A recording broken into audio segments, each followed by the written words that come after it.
1 Peter chapter 2, lesson 8. 1 Peter 2, verse 7. Therefore, he is precious to you who believe. But to the rebellious, the stone which the builders rejected, this one became the master cornerstone. When building with live stone, a mason will look for a stone that fits his purpose or design, and the others will be rejected for a different use or to go on the landfill pile. However, a stone that is too large or of a different color will often be chosen to function as the cornerstone because it is different. The Jewish leaders envisioned a Messiah in their building plan as a leader to restore the political Israel, and Jesus did not fit into their plan, so they rebelled at the Messiah God picked. As it says in verse 8, and a stone of stumbling and a rock of offense, even to them who stumble at the word, being rebellious, to which they were also appointed. Appointed. The Greek word is etatheson, and is from the root tithemi, and means to place, set, lay, allocate, assign, appoint, reserve. There are two different aspects of placing in a plan in play here. The first has to do with a general election of the plan in which God foreknew who, when, and where any particular person who would believe or rebel would exist. The Adam and Eve plan, starting where it did, and with those particular people, set a domino effect in play that determined much of what would come.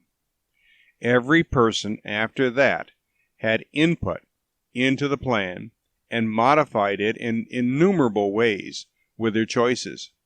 Yet it remained God's plan, because he knew it all from the beginning to end.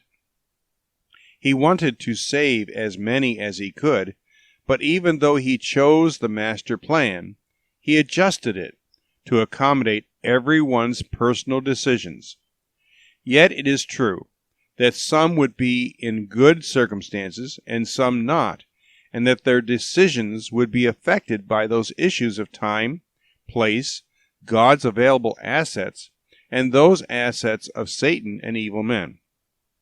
So yes, some are in the plan in a place and time where they choose for themselves to rebel against God.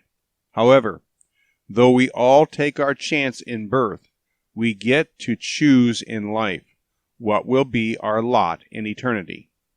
God does not appoint to heaven or to hell, but because all men do sin, we all will have our unique place and opportunity to choose to believe in God and make everyone's chances better, or choose to rebel and influence others to choose hell. They are not God's choices to be made, but ours. Moving on to verse 9 and 10. 1 Peter 2, verse 9. But you are a chosen generation, a royal priesthood, a holy nation, a peculiar people, that you should show forth the praises of him who has called you out of darkness into his marvelous light, which in time past were not a separated people, but are now the people of God, which had not obtained mercy, but now have obtained mercy. If you think you are chosen for hell, try to mess up God's plan, and believe, and accept his salvation. He promised to save you anyway, but be careful about trying to lie to him, because he knows your heart. You may not have been Jewish before, but even the non-Jews have been called out to receive mercy and be a special people belonging to him.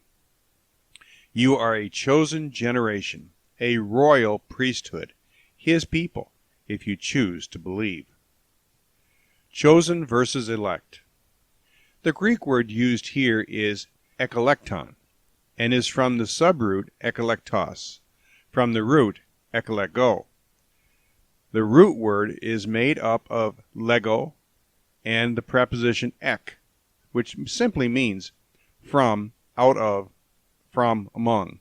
Lego is defined in the lexicon as to lay, to arrange, to gather, to make a speech, to say in writing, to tell as telling a story, narrate, etc. The root of the word used, ekolego, comes to mean then to pick out, to choose, to select, to choose out. The subroot used in the verse ekolektos is defined as chosen out, selected. There is nothing in the word that suggests that there is a particular value placed upon the one chosen except to fulfill a plan. God is choosing the plan, and we get to choose how we respond and what part we want to play in our time and place. However, the right to choose by the individual sinner is not a consideration that one sinner is valued over another. It is the result of God's plan to draw to himself, through the grace that is the gift provided by Jesus, all who are willing to come through him. In fact, the very act of coming through grace means the one coming has admitted he has nothing to bring, but is coming only because he believes his sin was paid for by Jesus, and that God will accept that payment for him. Those who say that faith is a work do not understand faith in God's grace at all. If they think there is any merit in faith, faith in another is to have no faith in oneself. We are not talking about faith in teamwork, because that would be shared work, which is what the Protestants and Catholics and most other religions teach. Saving faith is no faith in self-worth, righteousness, or ability, and all faith in Jesus. Election and appointment. God had billions of plans, and the one he chose, elected by vote between himself, was the Adam and Eve plan. In this plan, the Son was elected by vote between himself as the way all sinners would be saved in him.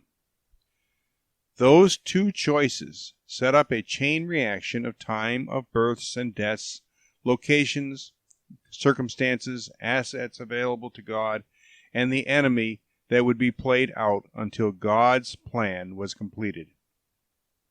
One of the parameters God chose in this plan was to allow angels and men to make their own choices, but only to men did he allow for the reconsidering of their rebellion and placing faith in God's grace of providing the body of a God-man to pay for man's sin debt. Jesus, locations, and the outcome were elected, voted on, but men and women were appointed a place in the plan to decide for themselves what part they would play. Nothing is left to chance, as God knew the end from the beginning. But that is only because he does not live in time. We, like the angels, do, and we must make our own choices and live out the results. This section is full of good advice and instructions, but we will just let you apply them without much comment. 1 Peter chapter 2, verses 11 and following. Dearly beloved, I implore you as strangers and pilgrims, abstain from fleshly lusts, which war against the soul, having your manner of life honest among the Gentiles, so that whenever they speak against you as evildoers, they may, by seeing your good works, glorify God in the day of visitation. Submit yourselves to every ordinance of man for the Lord's sake, whether it be to the king as supreme, or to governors, as to them that are sent by him for the punishment of evildoers, and for the praise of them that do well. For so is the will of God, that with well-doing you may put to silence the ignorance of foolish men, willingly, and not using your freedom from the penalty of your sin to excuse or pardon wickedness, but as the servants of God.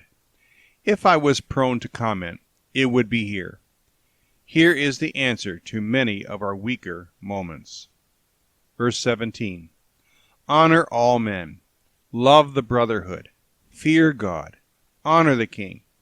Servants, be subject to your masters with all fear, not only to the good and gentle, but also to the crooked. For this is thankworthy, if a man for conscience towards God endures grief and suffering wrongfully. For what glory is it, if when you be buffeted for your faults, you shall take it patiently? But if when you do well and suffer for it, you take it patiently, this is acceptable with God.